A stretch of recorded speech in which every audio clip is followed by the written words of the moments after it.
Tonight, mass evacuation. The army arrives in the far north. Hundreds flown to safety, developing details. The big clean-up begins in Cairns. Residents return to their homes, the mud army activated. Desperation from communities cut off. They're running out of supplies and need help now. Surrounded and stabbed outside a Bayside supermarket, the plea from the latest victim of youth crime. The simple new test developed in Queensland, hoping to save people's sight. And the southeast tiny toad invasion, what's behind this breeding boom? Live from Brisbane, 7 News with Katrina Blowers. Good evening. After a week of non-stop rain, skies in the far north are clearing and floodwater is receding, revealing $1 billion worth of damage. An entire town is being evacuated tonight, while others remain cut off with supplies running out. But help is on the way. A welcome sound and sight. Army Chinook landing in Cooktown with precious cargo. 50 emergency service workers flown in to help with the disaster. One of 2 helicopters which took off from Townsville this morning. To bring people in, then get others out, including rescuing people from Wujal north of Port Douglas. We're forecasting that we can evacuate up to 120 people today. With plans to return tomorrow for more. They were happy to be in a safe place at the moment. All they wanted to do was just have a feed, have some water, have a hot cup of tea. This is a look inside one of the buildings in town. Ankle-deep mud, furniture scattered, clothes hanging from the ceiling after water rushed through, forcing some people to seek shelter on the hospital roof. That community has never seen water through Wujal like that, and the pace that water came through at. 32 far north communities are partially or completely cut off. Police are going door to door. Hi, I'm Baden, I'm from the Cairns Police. I'll give you a hand to get you out of here, okay? Today, concerning reports, an 85-year-old man is missing in Dagara. Police have been deployed into that area to search for that gentleman. Floodwaters are receding, giving an idea of the scale of the damage. There's one of our mattresses. Despite almost a metre of rain falling in the Daintree catchment in the past 48 hours, the river is falling. So even though the rainfall has eased significantly, there are still a lot of water in those rivers. What's left behind is widespread devastation. So far, 1 home is confirmed to have been destroyed. 15 have severe damage. Nearly 150 more have moderate or minor damage. This is one of the main roads connecting Holloway's Beach. The force of the floodwater completely washed away this road, effectively splitting the community in half. Repair works have begun, but it will be a long and expensive recovery. Boats have become the only transport option. Many major roads remain blocked. There's a street under this debris at Wongetti. This is pretty gnarly. Damage to roads remains a significant impediment to people. The Prime Minister visited the State Disaster Recovery Centre today. Thanks for your service. His next visit will be to disaster areas. I will travel to far north Queensland on late Thursday and Friday. Announcing emergency payments will be available from 2 p.m. tomorrow. It's a one-off payment of $1,000 per eligible adult and $400 per eligible child. The clean-up is only just beginning. Our crews are fatigued, our crews are tired, our crews have done a fantastic job. More people will be sent in to help over the next few weeks. There's only praise for the emergency response so far, especially stories of residents looking out for each other. These are the stories of which every Australian can be proud. For an example of that far north Queensland resilience, meet Jonesy. So they're all worried about you? So you're all right? So good. Chop it out to higher ground. Here he is today with his dogs and a cuppa on a washed up table, still smiling with heartache all around.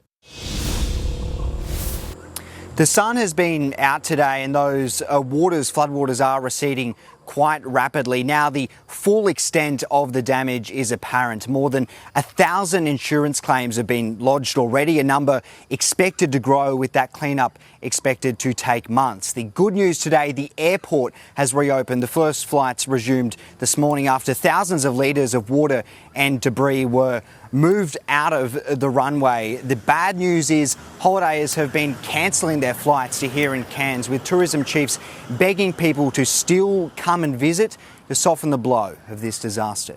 Yes, that tourism is much needed. Garth Burley, thank you. All right, we'll go now to Rachel Baxter, who's in Holloways Beach. And Rachel, there are still many residents who can't return home. Good evening, Katrina. Yeah, that's right. Particularly those residents that live a little bit closer down towards the beach. The road down there has been completely ruined and washed right out to sea. For those who could return today, they have been returning to a mess. You can see behind me, they've just been throwing their things out into the street. Council is going to need a lot of help up here, so the Gold Coast is sending up some crews to help them. These Queenslanders, Katrina, are known for their resilience, but I think right now they are going to need some help. Layered in thick mud, Kathy Clark's home at Holloways Beach was her oasis. How high did the water get up? It was only up to my thighs, but it was really scary because it kept coming and coming and coming. And it destroyed everything in its path. Her and her family now left with a mammoth clean-up task. Pretty much it's got to be gutted and gurneyed out and probably have to replace everything. The amount of damage laid bare for the first time as reality sets in for the residents who have already returned. It just started coming up the driveway really fast, and I don't think anyone was prepared for it. Footpaths are now lined with soaked couches, mattresses and destroyed appliances, each item adding to an already astronomical damage bill. We thought we were going to be pretty safe, but yeah, obviously not. In Caravonica, this is what Rob Ward's street looked like on Sunday. Hiring the biggest skip bin they could find, the devastation is overwhelming, so too the outpouring of help. It's the community spirit though, it's just been fantastic. Everyone around here has been really good, grouping together. People we don't even know have been coming in and helping us out. Every room in almost every home in Holloways Beach looks like this afternoon. The floodwaters might be down, but the cleanup has just begun. The damage bill, as you can see, is in the thousands. People are just clearing everything out to start again. If someone's calling us, we're coming in and basically just taking everything into the footpath and cleaning up for them. The Cairns Mud Army has already been deployed. It's more than 140 people strong and growing. It's all from social media, so basically everyone has volunteered. Like unsung heroes Ricky and Jared Mellor, they rescued more than 100 people near Holloways Beach in 24 hours. We all came together, people were asking us to pick them up from Holloways. Doing what the SES couldn't. It's definitely the lady with the 7-day-old baby. Yeah. Oh. It kind of reminded me of my girl, so I was just making sure everybody else was safe. Donations are in overdrive. Restaurants across the far north are working overtime to make sure everyone is fed. That's the main thing, that do good and give your best towards people. During a time when they need it most. Rachel Baxter, 7 News. While flood levels are receding, anger levels are rising. Residents north of the Daintree River remain isolated with limited power, communications, food, water and fuel. The local mayor is calling for urgent help. North of the Daintree River, they're used to riding out the wet season, but they weren't prepared for this deluge. The community is safe as far as I'm aware, but for how long, I don't know. Around 600 residents have taken stock of supplies and estimate they have 4 days' worth of food, but it hinges on getting more fuel for generators. We've been left in the dark.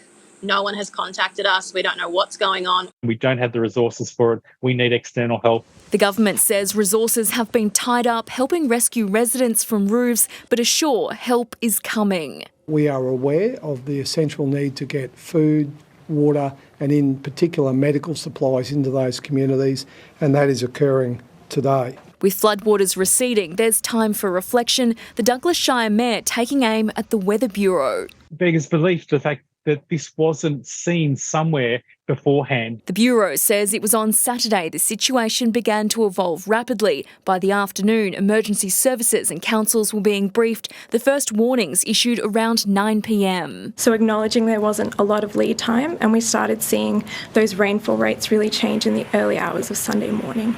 As early as 9 a.m. on that morning, we were starting to put alerts out about rainfall through the emergency alert system. Sending text messages to residents, homes were then door-knocked as power and communications were lost. SES rescue! The water was moving so fast that it simply wasn't possible to update everyone with information as quickly as things were moving. The Mayor believes local meteorologists may have made a difference. We had Bureau people ringing us, asking us for information. You need to have people, I believe, that know the land. Government assuring they will evaluate their systems once the flood event ends. Rosanna Kingson, 7 News. Let's bring in Paul Burt now. And Bertie, how long will those dry conditions in Cairns last? Well, at this stage here, Katrina, everything's sort of moved to the north and it's going to go out into the Gulf of Carpentaria. So the next week, they're going to see just a shower or two. So 1 to 3 millimetres here and there. And that's something they're used to having. But of course, the good thing is rain stopped. Everything's going to run off really quickly, which is what happens up in that neck of the woods. And of course, there's going to be a lot of croc sightings over the next couple of weeks as well. To the chart, you can see that system really taking hold further north up the Cape, pushing out to sea, again into the Gulf in a westward direction. It will not form into another cyclone, you can say that now. But have a look to the south. We can see a very large trough system through Victoria and New South Wales stretching into Queensland. We've got severe thunderstorm warnings at the moment around the Channel Country, Thargomindah, but to the coast-wise, we may see some showers coming in tomorrow night, more so Thursday, Friday, Katrina. I'll be back a little bit later with more weather. Thanks, Bertie. To other news, and shocking video has emerged of a man who was ambushed by teenagers and stabbed at a Bayside shopping centre. 2 boys have been charged, and tonight the victim is speaking out. Surrounded by teenagers in a car park, Chris Sanders fights back before leaving to get help. So I started walking back through the shopping centre and all I heard was knife, knife, knife. The 49-year-old father says he was stabbed in the back at the Alexandra Hill shopping centre last Tuesday night. Tried to get back up and I couldn't. I just had blood everywhere. The blade stopped 1.5 centimetres from my heart. For his wife, Jodie, I just thought he was going to die. I just thought that's it. This morning they joined the opposition leader to share their story. That quite frankly is chilling. A story of somebody going to their local supermarket to simply stop and grab dinner. Called into the Woolworths to pick up a chook. But a group of teenagers then approached them. Ended up getting the car punched and kicked. And then I stopped, put the window down and asked them, what's the point in kicking my car? No answer except for, you're in my way. Police have since arrested 2 boys aged 15 and 17. They've been charged with unlawful wounding, acts intended to cause grievous bodily harm and a fray. Because no one deserves this. No one. Stephen Miles insists community safety is the #1 priority for the government. His new cabinet meeting for the first time this afternoon. Taking their positions at 1 William Street, with 4 new ministers given a seat at the table where key decisions will be made. Youth justice has to take a major turn. To help put an end to the violence. Marlena Wapp, 7 News. Westpac is again apologising to customers after thousands were inconvenienced by a nationwide system crash that affected branches, online and telephone banking. The problems hit Westpac in St George from around 9:30 this morning, with services slowly returning throughout the day. Westpac was forced to apologise for a similar outage earlier this month. One of Australia's most notorious terrorists has just been freed after spending 18 years in jail. Abdul Nasser Ben Brika led a terrorist cell that planned attacks in Melbourne and Sydney. Tonight, his release is sparking a political storm. Jailed for plotting to kill Australians, now free and living back alongside them. Ben Brika is the worst of the worst. This is a person who sought to harm Australians. Abdul Nasser Benbrika is spending his first night out of prison in almost 2 decades. Benbrika's terror cell never chose a final target, but did prepare for attacks in Sydney and Melbourne. He was arrested in 2005. 3 years later, he was convicted of directing a terror cell. His 15-year sentence expired in November 2020, when the federal government cancelled his citizenship. He challenged in the High Court and won last month, paving the way for his release. Anthony Albanese's Christmas present to the Australian people is to let our most notorious terrorist out. The government wanted him strictly monitored for 3 years. The Supreme Court agreed to just 1. It's a matter of the law, and we have put in place the strongest possible recommendations to ensure community safety. The 63-year-old has to wear an electronic monitoring device and abide by a curfew.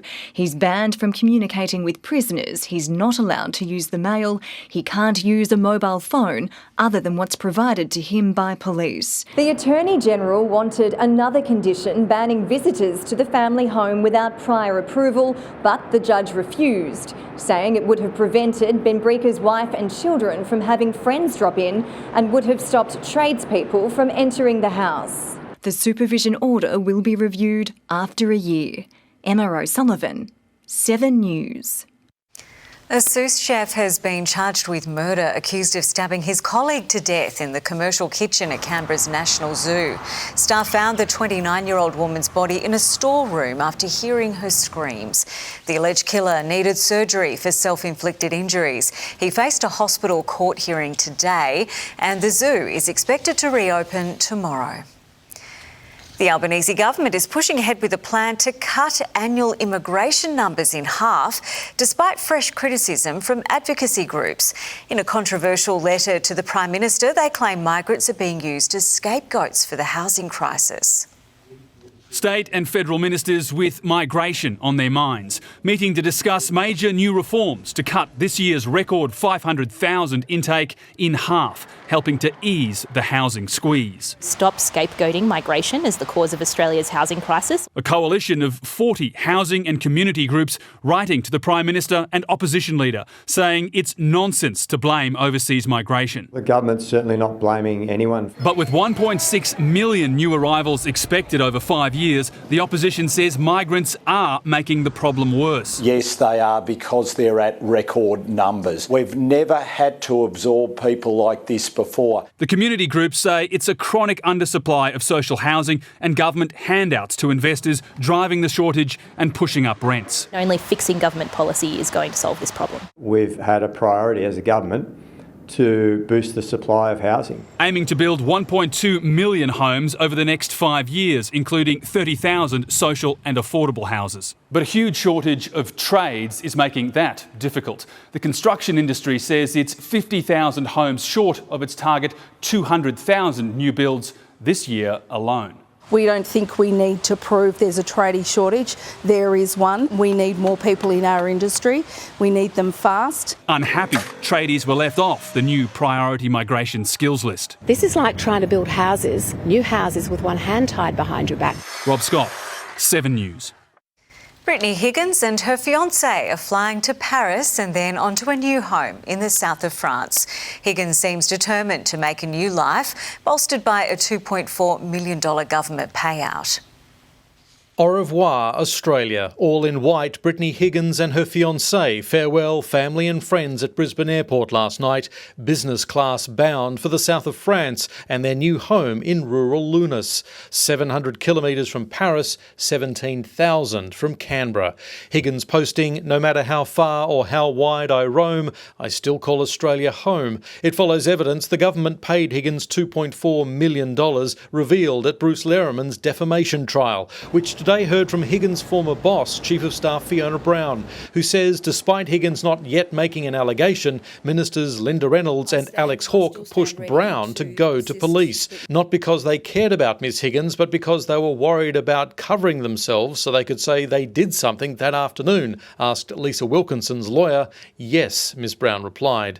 Brown thought she might be fired for refusing to do it, but denies telling Higgins her job was at risk, insisting there'd been no police political cover-up. The police were consulted, the Department of Finance was consulted, there was no cover-up. While a forensic lip reader flown out from the UK testified, security vision from the Dock Hotel shows Lerriman saying, "Drink that all now," to Higgins with 3 drinks on the table, and she replies, "I don't want to." The trial continues. Paul Kadak, 7 News. Locals and holidaymakers have been given the all clear to return to a popular swimming spot on the Gold Coast. Tallabudgera Creek had been closed since Sunday following a sewage leak.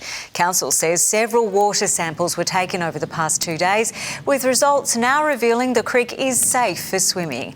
Council has not mentioned how much waste was detected in the water. A Gold Coast woman fined for parking in her own driveway. Coming up, the dispute sparking fierce debate. So, did she break the rules? Hunted by the dog squad, where an accused young thief was found hiding. $70 million up for grabs, Queensland's luckiest lottery-winning suburb. And a cane toad breeding frenzy, why the southeast is being invaded.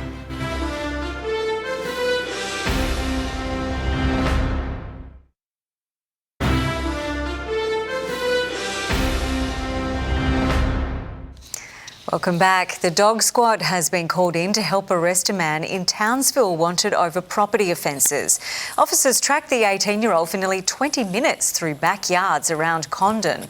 Eventually, he was found hiding under a car. He's been charged and is due in court next month. A Gold Coast mother has taken aim at council after she was fined for parking on her own driveway. Liam Bland, this is a wild story. She slammed the penalty as revenue raising.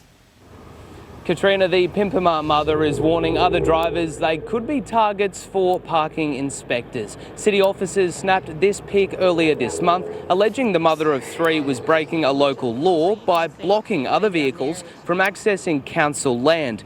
Megan Pass has been hit with an almost $200 fine, a decision Mayor Tom Tate stood by this morning. It's a safety issue, and that's why they've issued it, and that's part of the local law. Park in the street or inside the house. Megan plans to fight the fine. Liam Bland at Surfers Paradise. The Northern Territory's Chief Minister has resigned after not even 2 years in the top job. Natasha Files made the decision after it was revealed she had undisclosed shares in mining company South 32. Ms Files had declined to increase government testing on the health impacts of one of the company's mines. I can assure Territorians that no decision I've ever made has been influenced by that small shareholding. But high standards are expected from people holding high office. Natasha Files will stay on as a backbench MP. Thousands of tiny toads are taking over southeast suburbs in the middle of the road, the footpath, even at the front door. The prolific pest seems to be everywhere. Why we are seeing a breeding boom? Don't miss that story a little later on in 7 News. Also tonight, police stumble onto one of the biggest drug busts they've ever seen, how an alleged bungled kidnapping led them to more than $1 billion of cocaine. The Pope takes action on same-sex marriage. A sneak peek of the Moreton Bay's new luxury holiday villas. And the simple saliva test saving the sight of Queenslanders.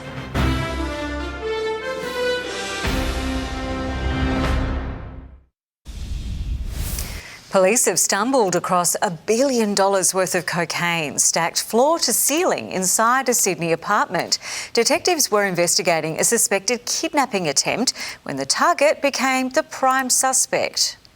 An accused cocaine kingpin with $1 billion stash. One of the biggest seizures, single seizures that the New South Wales Police Force have been involved in. It was a surprise find. Police were only visiting Hussein Habib after foiling an alleged kidnapping attempt. He was probably much happier that we came knocking on his door opposed to those 4 offenders. 4 men who were arrested after allegedly breaking into the building's underground car park, faces covered.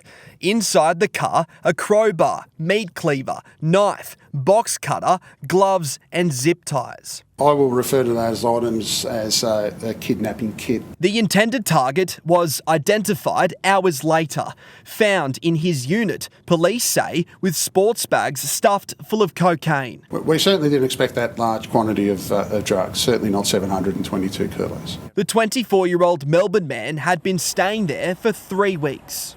He told us yesterday that, he's leaving soon. He didn't expect to leave like this. Arrested for commercial drug supply, the men who allegedly planned to kidnap him also facing serious charges. Lawyers argued in court that the men made no attempt to escape police when they arrived at the underground car park. But the magistrate said that's because they damaged the door breaking in, trapping them inside. Only one was granted bail. Bill Hogan, 7 News. Catholic priests will be allowed to offer blessings to same-sex couples in a major sex unions. It's the first resort of its kind in Australia, and almost 30,000 people are scrambling to stay at the southeast hotspot. Tonight, 7 News can give you a sneak peek at Sandstone Point's newest attraction before the doors open this weekend. It's a slice of the Maldives in Moreton Bay. 6 3-bedroom overwater villas, the first of their kind in the country. They've got a plunge pool in there that's heated. We've also got fireplaces, you name it, it's luxury over water. And not just any water. The $1 million natural lagoon has been specially designed with pumps and injectors to keep water flowing for the marine life. You can jump off your deck, dive with the fish, even stand up paddleboard. It doesn't have any chemicals, so it's a full ecosystem that self-maintains. You've got everything from fish, we've got plants in there. The latest addition to the Sandstone Point Holiday Resort, this $4 million project has been a year in the making, and it's garnering interest from around the globe. Demand is off the chain. We started with it, we got more and more passionate about it, and we just couldn't stop, so we just kept adding more and more special features. Demand for these overwater villas has been unprecedented. More than 27,000 people are on the waiting list, and from tomorrow they'll finally get to book a spot. Set to open on Saturday, it's a passion project that's also a slice of paradise. Samantha Heathwood, 7 News. Queenslanders are in with a chance to win $70 million tonight, Oz Lotto's biggest jackpot in more than 4 years. Many bought their ticket from Nerang on the Gold Coast today. After that, Suburb was named passion project that's also a slice of paradise. Samantha Heathwood, 7 News. Queenslanders are in with a chance to win $70 million tonight, Oz Lotto's biggest jackpot in more than 4 years. Many bought their ticket from Nerang on the Gold Coast today. After that, Suburb was named the state's luckiest. 1 in 5 adults is expected to buy a ticket. A Christmas miracle 25 years in the making. Coming up, an Australian first, a woman gives birth after a uterus transplant. The hunt for a cruel funeral thief who targeted mourners. Heart tests rolled out to pharmacies in honour of Shane Warne. And what's behind a southeast toad invasion?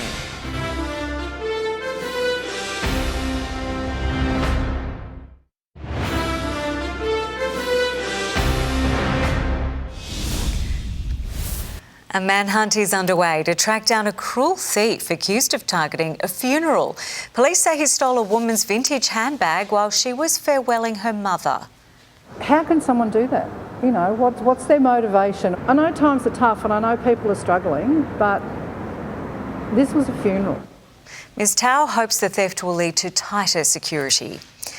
Medical history has been made by the first woman in Australia to give birth from a transplanted uterus. The 30-year-old received a replacement womb from her mother after damage caused during the arrival of her first child. Baby Henry doesn't know it yet, but he is a Christmas miracle. Lovely and healthy, 10 fingers, 10 toes, all beautiful. The first baby in Australia born via a uterus transplant. His mum, 30-year-old Kirsty Bryant, undergoing surgery in January to take her own mother's womb and create new life. Part of a groundbreaking medical trial at Sydney's Royal Hospital for Women, the birth of baby Henry, 25 years in the making. There was barely a dry eye in the room. It was really exciting. Kirsty is one of 6 women taking part in the trial. In a statement, she said, "I'm so grateful to all the medical team who helped get us here and for being given the opportunity to be a part of this research trial. It's allowed me to give birth to another baby, which is something I never thought I would do again." Present at the birth, the Swedish professor who performed the world's first successful uterus transplant. The trial heralds new hope for women here in Australia. If successful, the surgery could someday become common practice. What this really gives women is choice. I'm not saying it's the only option for these women, but it gives them another option. Grace Fitzgibbon, 7 News. New figures show e-scooter crashes are becoming more common and more severe. Data collected at 5 of Queensland's busiest emergency departments show the average age of victims is 30. 63% were men and 1 in 5 had to be admitted. At the Royal Brisbane now, Wednesday nights between 12 and 6 p.m. is the most common time where we're seeing e-scooter related presentations. Half of patients suffered head or facial injuries, indicating many still aren't wearing helmets. Shane warns children are ramping up their efforts to ensure every Australian has access to heart tests before Christmas. They've announced Shane Warne legacy tests are now available for free at more than 300 Priceline pharmacies across the country. We just don't want families to get the phone call we got. And if someone out there to save themselves getting that phone call we got by getting this heart test, we want to give everyone that chance because we would love to spend another day, another Christmas with Dad. Locations are listed on the Shane Warne Legacy website. A new test to help prevent blindness, how researchers are detecting glaucoma long before there are any signs of disease, plus when that test could be available. That story is just ahead on 7 News. Time for sport now, though, and Alissa, a Test veteran has been urged to play on. Just weeks out from retirement, Katrina, good afternoon. That's just ahead. Plus, the Heat star delivering wishes and wickets as the Big Bash returns. And an early Christmas present for the Cowboys, the star playmaker's new mega deal.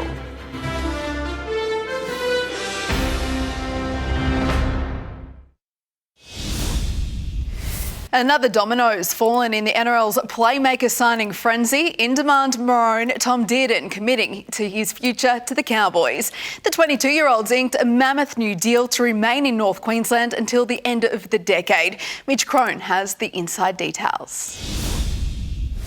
Alissa, Christmas has truly come early for the Cowboys. Dearden snubbed significant offers from rival clubs to sign a monster 5-year extension. Shane Flanagan's Dragons led a league-wide pursuit of the Origin half, but he's left money on the table to remain in North Queensland until the end of 2029. It is a long time away and there's going to be a lot of hard work throughout those years and hopefully a lot of highs as well. So it's something I'm really excited about. Dearden will be 28 when he next comes out of contract. It's a massive showing of faith from the rising playmaker, but that's exactly what the Cowboys did when they signed a broken Bronco 2 years ago. I know the club and the coaching staff here and also my teammates showed a lot of faith and trust for me to try and find my feet back in the NRL. Come here down on confidence and through his own work ethic and the environment we've created around him, we've turned him into an Origin player. Alissa, another bidding war's also over. Warriors prop Adam Fanua-Blake signing with the Sharks on a 4-year, $4 million deal from 2025. Thanks to Mitch. Well, the Broncos are spreading the Christmas spirit at Ronald McDonald House, delivering presents and smiles to families doing it tough. Coach Kevy Walters played Santa with his elves Marty Tupo and Jordan Pereira. There's no Santas running around at the Broncos, I can tell you. They're all in great shape, our boys. I've been really happy with the work we've done, into Christmas. The Broncos take a well-earned break for the festive season starting tomorrow and return January 3. Bagged for nominating where and when he'll retire from Test cricket, David Warner's now being urged to play on. Fellow great Ian Healy believes Warner could continue playing for another year, especially without a clear choice to succeed him. Home early, 2 tests to go. Dave Warner tunes out. Across airwaves, Ian Healy urges the veteran opener to play on. If he bats like that, he can go another year for mine until he doesn't want to play anymore. Healy impressed by the 37-year-old's 100 in Perth. Blowing chances, Travis Head, eager to emulate Warner come Boxing Day. I felt like I was moving well, playing well. But yeah, a couple of starts is disappointing to start the summer. So yeah, just go back to the same things, try and stay relaxed, train really well in Melbourne and then crack on and see if I can get some runs. Head Mitch Marsh and Marnus Labuschagne reluctant to open when Warner retires after the third test against Pakistan in Sydney. Healy not convinced specialist openers Matt Renshaw, Marcus Harris or Cam Bancroft can replace Warner's white ball strike rate in red ball cricket. Warner, what a shot that is! That is incredible! You're not supposed to do that in Test cricket. I don't know of anyone else, that can make 160 that quick in tough conditions. Outspoken Warner critic Mitchell Johnson stood down from 2 public speaking functions at the first test by Cricket Australia for his column criticising the opener. Head predicting more from Pakistan on Boxing Day. Tough first up for him, so they'll be keen to play well next 2 venues. Andrew McKinlay, 7 News. It's been a whirlwind 8 months for Brisbane Heat's Spencer Johnson, who's gone from hardly seen to the cusp of a baggy green. The left arm quick crossing paths with another star on the rise at Wesley Hospital, who also has his sights set on representing Australia. Spencer Johnson asked the wrong patient for a celebration request if he takes a wicket against the Renegades tomorrow night. I could vote for backflips. Vote for backflips, right? Turns out the kid in room 14's pulled off some backflips of his own. This is 15-year-old Keegan Pryor. You're braver than I am. A freestyle BMX rider who can backflip. Signed to the AIS squad with the hope of competing at his home Brisbane Olympics in 2032. Delivered some early Christmas cheer from the Heat as he recovers from a broken foot. This will keep me head warm. Johnson's hoping for an early present of his own tonight. One of 21 Aussie cricketers set to rake in the riches of the IPL auction. Looking back 12 months ago, I hadn't even played a Big Bash game, so to have my name in the auction this year and hopefully read out, it's pretty exciting. The left arm quick spent most of his 20s cruelled by injury, without a state contract before the Heat came calling. Now he's earmarked as Mitch Stark's successor, on standby during the Ashes, and made his white ball debut before the World Cup. Ideally, I'd like to play more red ball. I think my body's just let me down in over the last few years, but my body's hardening and I'm getting ready to play hopefully some longer format cricket, which is, I feel like, for me, my better format. Fellow Test hopeful Matt Renshaw's been cleared of a hamstring injury to face the Gades tomorrow night in Melbourne.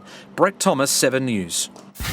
The Big Bash is back, with Sydney Thunder winning the flip and making the brave call to bat first against the Strikers. Last time they played, the Thunder were skittled for a then world record low 15 runs. They've passed that score within the first 2 overs. Straight down the ground, he's got a piece of that. 6 runs. You can catch the Strikers v Thunder straight after the news.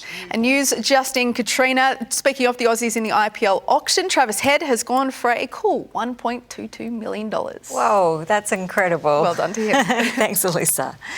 Checking finance now in the Australian share market. Finished higher, the ASX 200 gaining 62.7 points, a new 100-day high. Utilities and tech sectors led the broad gains today, but Liontown Resources had the highest gains, up more than 11%. The biggest decline, Weebit Nano, dropping more than 5%. And the Aussie dollar is buying 67 US cents and $1.07 New Zealand. In true Queensland style, an invasion of tiny cane toads has taken over streets across the southeast. Experts say recent weather is to blame for the mega breeding boom. A frenzy of tiny toads. This is definitely the worst breeding event that we've seen this year. In Tugun, there's been an invasion. Thousands of baby cane toads taking over a suburban street, more spotted in Jimboomba and on a Bribie Island golf course. This is the onslaught of it, so this is the start of that really heavy breeding time. The reason?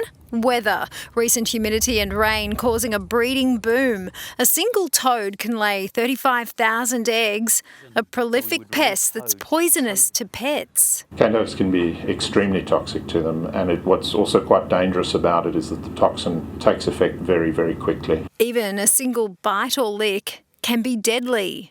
The immediate first aid is to wipe their mouth out so that you're wiping out any leftover of the poison that they've got. And and take them straight to the vet. If you want to minimise the numbers in your backyard, I generally recommend not leaving lights on in the garden because that attracts insects, which attracts the cane toad, so they'll migrate towards light. the best way to prevent being overrun this Christmas is identify the tadpoles and catch them before they spread even further across the southeast.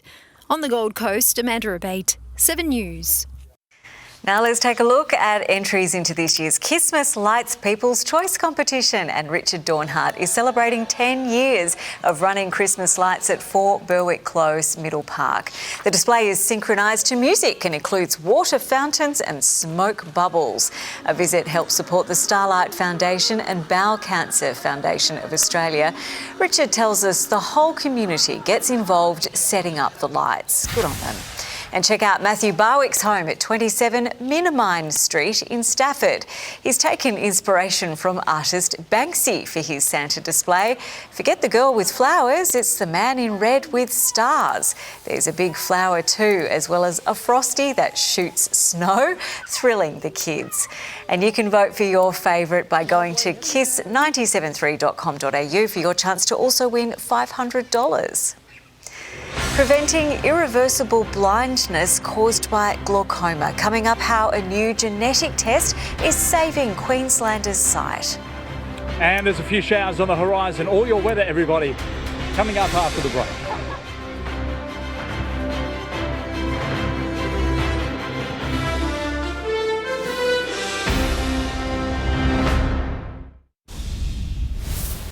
Researchers are on a mission to prevent irreversible blindness that impacts hundreds of thousands of Australians. They've developed a simple saliva test that can be done at home. It's called the sneak thief of sight. Slow, hard to detect, but with life-altering impacts. Patricia Jones noticed her vision deteriorating late last year. Within 6 months, she could no longer drive. A loss of independence that's been really, really huge. Now her son Shannon has also been diagnosed. It had never occurred to me that I was at risk or that my children might be at risk. Like so many glaucoma sufferers, Shannon had no symptoms. It was picked up by an optometrist. The pressure in the eyeball is high to the point that it affects the oxygenation of the optic nerve. That can cause damage and decrease sight, often starting out like tunnel vision. It may not be picked up by the sufferer because the brain has an ability to sort of fill in some of those little gaps. Researchers at QAMR Berghofer have developed a saliva-based genetic test that could determine your risk. The existing treatments for glaucoma only work if we can get an early diagnosis, and so that's why this genetic test is so important. Their Christmas appeal calling for donations to fund a large-scale trial to create an at-home testing kit. Glaucoma is the leading cause of irreversible blindness. It impacts around 300,000 Australians, and half of those people don't even know they have the disease. And so they're diagnosed too late after they've incurred damage to their eyesight, which is permanent. The fear of how you can work, live, travel, parent, all those sorts of things without eyesight is a bit confronting. Details on how to donate are on our Facebook page. Kendall Gilding, 7 News. Time for the weather now. Here's Paul Burt. Thank you for that, and hello everybody. Not a bad day across the southeast today. We did expect those winds to sort of intensify from the north, but it didn't really happen. A little bit of cloud cover keeping in at the moment, keeping those temperatures down a touch here on the beach. Water temps around that 23, 24, so it's sort of just putting a little bit of an icy feel on it here, but inland sweltered once again. Temperatures today hit around that 29 to 30, a little bit warmer as we ventured further to the west. As you take a look around the charts now, you can see ex-tropical cyclone Jasper in the far north. That's going to move out into the Gulf, taking all that rain with it, thank goodness. To the south, we do have another trough system pushing through Victoria, New South Wales, into southwestern Queensland. The Channel Country at the moment, by the way, getting a little bit of thunderstorm activity around Thargomindah, so that'll push through further to the east over the coming days, bringing some showers our way tomorrow night, more so onto Thursday, Friday. As you take a look around the nation now, a couple of showers for Sydney, also for Canberra and Melbourne. Not as much there. Sydney will have a high of around 22 degrees, so a bit of a cold snap. And windy over in Perth with a high of 35. 25. Back to the tropics now. Storm set for Weipa. A couple of showers for Cairns. Not a lot, maybe 1 to 3 millimetres. That's great news for you guys. We are feeling for you and thinking about everybody up there. And a couple of showers moving in around Mackay, 22 to 31. That'll also sneak in around Gladstone down towards Hervey Bay, 21 to 29 degrees. On the range at Toowoomba, not as much. Possible shower, holding steady. Most of that storm activity will hold further in the west, though, as that trough approaches. Now, the further north that trough comes, the more showers we'll see over the coming days. So as you take a look around the southeast now, it's going to be partly cloudy, good chance of some showers later in the afternoon, more so later in the evening along the coastal stretches there. Highs of 32 degrees for Beaudesert, 20 degrees overnight, 20 to 33 for Ipswich, Gold Coast 21 to 29, similar for those at Redcliffe, 20 to 29 for the sunny coast. Metro now, Kenmore and down around Springfield, highs of 31 degrees, down to 20 overnight, a little bit cooler on the coastal stretches due to that sea breeze, 21 to 29 Sandgate. On the water, north-north-easterly winds, 10 to 15 knots, seas 1 metre, in the city, 21 to 31. Not a bad day, everyone, for Brisbane. As you look ahead, though, in come the showers. Thursday through to Christmas Day, Boxing Day, highs of 33. It's going to be a muggy day, Christmas Day. And for Ipswich, very similar. Thursday through to Christmas Day again, highs of 34 degrees for the big day. And for the Gold and Sunshine Coasts, you're going to see showers starting to come through Thursday, again, all the way through to Boxing Day. And we're going to see a very hot and humid day there, Katrina, really on Christmas Day. 32, 34. It's going to be hot. Oh, thank you, Bertie. Good heads up. That is all from us this Tuesday. Thank you for your company. Have a fantastic night.